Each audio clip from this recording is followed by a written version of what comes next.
The four-belt era. Boxing today is defined by what is called the four-belt era. This began in 2004, when all four major sanctioning bodies were fully recognized at the world level: the WBA, WBC, IBF, and WBO. Each of these organizations awards its own world title in every weight class. That means in a single division, up to 4 different fighters can each call themselves a world champion at the same time. Before 2004, the sport was split between 2 and 3 belt eras. In the 1980s and 1990s, the WBO was often ignored in the United States and Europe, and only the WBA, WBC, and IBF were considered legitimate. By the early 2000s, however, the WBO gained recognition after top fighters like Oscar De La Hoya, Joe Calzaghe, and Nassim Hamed held its titles. Once the WBO was widely accepted, boxing officially entered the four-belt era. Since then, modern stars like Gervonta "Tank" Davis have risen in this system. Tank has held versions of the WBA title in multiple divisions, including lightweight, super featherweight, and super lightweight. His name is announced as a world champion in each of those weight classes, which shows the visibility and status a major belt provides in the four-belt era. But Tank also illustrates the confusion.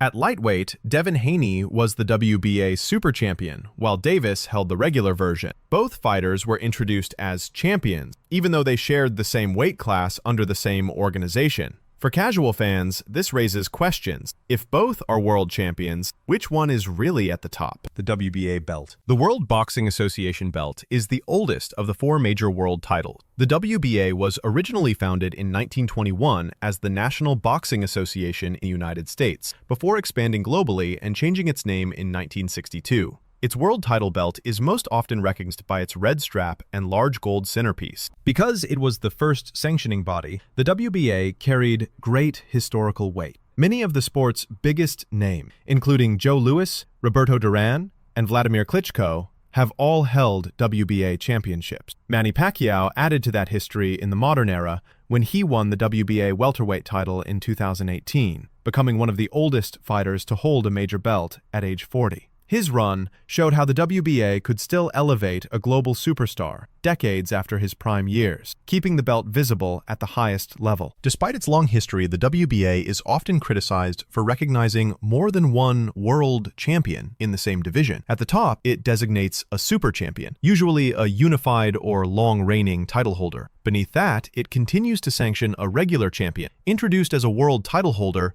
even if he hasn't beaten the super champion. When a champion is inactive, it can also approve an interim champion. The practical result? One weight class can feature 3 different WBA title holders at once, all marketed as champions, which blurs who actually sits at the top. The WBC belt. The World Boxing Council belt is one of the most recognizable and prestigious in the sport. The WBC was founded in 1963 in Mexico City, with the support of the Mexican government and international delegates. Its belt is easily identified by its green strap and large gold centerpiece surrounded by national flags. Over the decades, it has become the most sought-after title for many fighters, partly because of the champions who carried it. Muhammad Ali, Mike Tyson, and Manny Pacquiao each held the belt during key moments in their careers. Floyd Mayweather made it central to his identity, defending the WBC title across multiple divisions, including lightweight, welterweight, and super welterweight, while building his undefeated record. His association with the green belt in the 2000s and 2010s reinforced its image as the sport's most prestigious prize. The WBC is known for implementing reforms in boxing safety and rules. It was the first sanctioning body to shorten championship fights from 15 rounds to 12, a change made in the 1980s after the tragic death of Dooku Kim. It also created mandatory challenger rule to prevent champions from avoiding top contenders. In practice, these rules gave the WBC influence over matchmaking and helped it gain legitimacy among fans. Criticism of the WBC centers on parallel designations that muddy the picture. The franchise status lets selected stars keep a champion label while skipping mandatories. The council then crowns a separate world champion to handle mandatories in the same division. Add one-off ceremonial belts, Mayan, Huichol, etc., and you can have 2 WBC champions at once, plus extra straps on fight night. Great for promotion, confusing for hierarchy. The IBF belt. The International Boxing Federation belt was established in 1983, making it one of the newer major titles. The IBF was created after a split within the United States Boxing Association, and it quickly gained the heavyweight division. Its belt is usually red with a gold centerpiece showing a globe and 2 continents. The IBF became known for its strict enforcement of mandatory defenses. Each champion is required to face the top-ranked challenger within a set time frame, with little flexibility. If a fighter refuses or takes another fight instead, the IBF often strips them of the belt. This has happened even to Undisputed champions, which means the organization has a reputation for being consistent, but sometimes disruptive to big matchups. One example is Lennox Lewis, who was stripped of the IBF title in 2002 for refusing to fight a mandatory opponent. Tyson Fury also lost the IBF belt shortly after winning it from Vladimir Klitschko, because he agreed to a rematch instead of facing the IBF's mandatory challenger. The IBF enforces a rigid mandatory cycle. After winning the belt, a champion must face the mandatory challenger within a set window. Unifications can take precedence once. If the champ signs a different fight or a rematch, means immediate stripping. That's why Lennox Lewis, 2002, and Tyson Fury, 2015, lost the IBF title outside the ring. The belt was removed for skipping the IBF mandatory, not for a defeat. The WBO belt. The World Boxing Organization belt was founded in 1988, making it the youngest of the 4 majors. Its strap is usually brown or maroon, with a gold centerpiece featuring a ship and globe. At first, the WBO struggled for legitimacy. In the 1990s, it was often dismissed by American promoters and broadcasters, who recognized only the WBA, WBC, and IBF. For years, the WBO champion was not always seen as a real world champion in the United States. Recognition began to shift as major fighters won and defended WBO titles. Chris Eubank, Nassim Hamed, and Joe Calzaghe all helped raise its profile in the 1990s. By the 2000s, Oscar de la Hoya and Vladimir Klitschko held WBO belts, forcing promoters and networks to treat it on equal terms with the other 3. Once unified champions began including the WBO in their title collections, it secured its place in the 4-belt era. Today, the WBO belt is considered fully legitimate. Terence Crawford built his reputation by collecting WBO titles in 2 divisions. He first became undisputed at junior welterweight with the WBO as part of his collection, then repeated the process at welterweight after unifying again in 2023. His achievements showed how far the WBO had come, from being dismissed as a minor belt to playing a central role in crowning modern, undisputed champions. The Lineal champion. The Lineal champion, defined by the phrase, "the man who beat the man." Unlike a sanctioning body belt, this title is passed directly from champion to challenger through victory in the ring. If a recognized champion loses, the winner becomes the new Lineal champion, regardless of whether belts are stripped, vacated,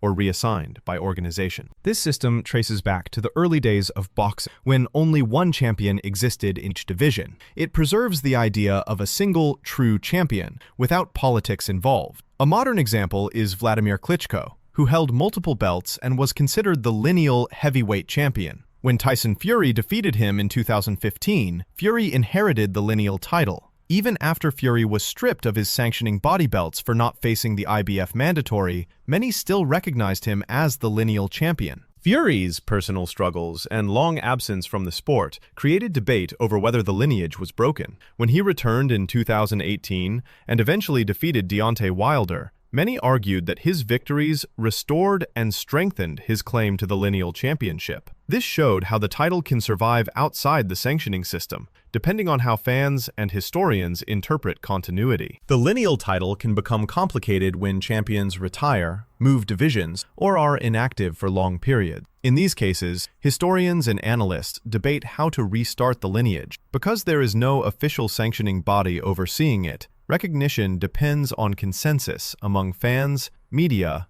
and record keeper. The Undisputed Champion. An Undisputed Champion is a fighter who holds all 4 major world titles, the WBA, WBC, IBF, and WBO, at the same time in a single weight division. This status removes all doubt about who the true champion is, since no other fighter in that division can claim a recognized belt. The idea of being undisputed has existed since the 2- and 3-belt eras, but it became more complicated in the four-belt era. To achieve it, a fighter must defeat or unify titles against other belt holders. For welterweight, Alexander Usyk achieved it at cruiserweight. Canelo Alvarez unified super middleweight, while Naoya Inoue did the same at bantamweight. Each of these cases required years of negotiation and a willingness by promoters, broadcasters, and sanctioning bodies to cooperate. Undisputed champions stand out in boxing history because the status is rare and fragile. In the four-belt era, an undisputed champion inherits 4 separate mandatory clocks. Within roughly a year, at least one body will order a defense that clashes with another body's deadline, or a rematch clause. Miss one order and the champion is stripped. So, undisputed reigns usually end via administrative timeline rather than a loss in the ring. That scarcity makes the achievement one of the most respected honors in the modern sport. Interim titles. An interim title is a temporary version of a world championship, created when the official champion cannot defend the belt. Sanctioning bodies introduced this concept in the 1990s to prevent long delays caused by injuries, illnesses, or other scheduling issues. Instead of leaving a title vacant, they allow 2 contenders to fight for the interim belt. The winner is then recognized as the mandatory challenger when the full champion returns. In theory, the system ensures activity in a division and gives rising contenders a meaningful opportunity. If the full champion cannot return within a reasonable time frame, the interim title holder can be promoted to full champion status. David Benavidez has held the WBC interim super middleweight title while waiting for a fight against Canelo Alvarez, highlighting how interim belts can trap contenders in long delays. Jaron Boots Ennis won the IBF interim belt at welterweight in 2023 and defended it while Terence Crawford held the full championship. When Crawford moved up in weight and vacated, Ennis was officially elevated to IBF world champion. His path showed how an interim belt can function as both a holding position and a direct route to a recognized world title once the division opens. Franchise titles. The franchise title was introduced by the World Boxing Council in 2019. It was described as a special designation for elite champions who had achieved significant success in multiple divisions or made exceptional contributions to the sport. Unlike traditional belts, the franchise title is not won or lost in the ring in the usual way. Instead, it is assigned by the WBC and can be carried across weight classes without mandatory defenses. The first franchise champion was Canelo Alvarez, followed by fighters like Teofimo Lopez and Vasily Lomachenko. Lopez's case highlighted the confusion the designation created. After defeating Lomachenko in 2020, Lopez was recognized as the WBC franchise champion at lightweight, but Devin Haney was already the WBC's standard champion. This meant both men claimed to be WBC champions in the same division, even though they had never fought each other. The WBC presented the franchise title as recognition of elite status, but it quickly became one of the most disputed ideas in modern boxing. Because franchise status is assigned, not won through mandatory, and can be portable across weights, the lineage of WBC champion split between franchise and world titles in the same division, which is why fans argue over who the real champion is. Special event belts. Special event belts are one-off titles created by sanctioning bodies, most often by the WBC, to commemorate a specific fight. These belts are not part of the regular championship system and are designed solely for promotional value. They usually feature custom artwork, colors, or themes tied to the event or location. Examples include the Mayan belt and Huichol belt, which were awarded in fights involving Canelo Alvarez, and the special WBC belt made for Floyd Mayweather versus Conor McGregor in 2017. Tyson Fury's heavyweight fights, and even a Jake Paul event, have also been given unique WBC-designed belts. National titles. National titles are championship belts contested within a single country. They are sanctioned by local governing bodies rather than the major international organization. These belts serve as milestones for fighters beginning to climb the professional ranks, often acting as a gateway to regional or world-level recognition. The British title is one of the most respected examples. Fighters like Lennox Lewis and Ricky Hatton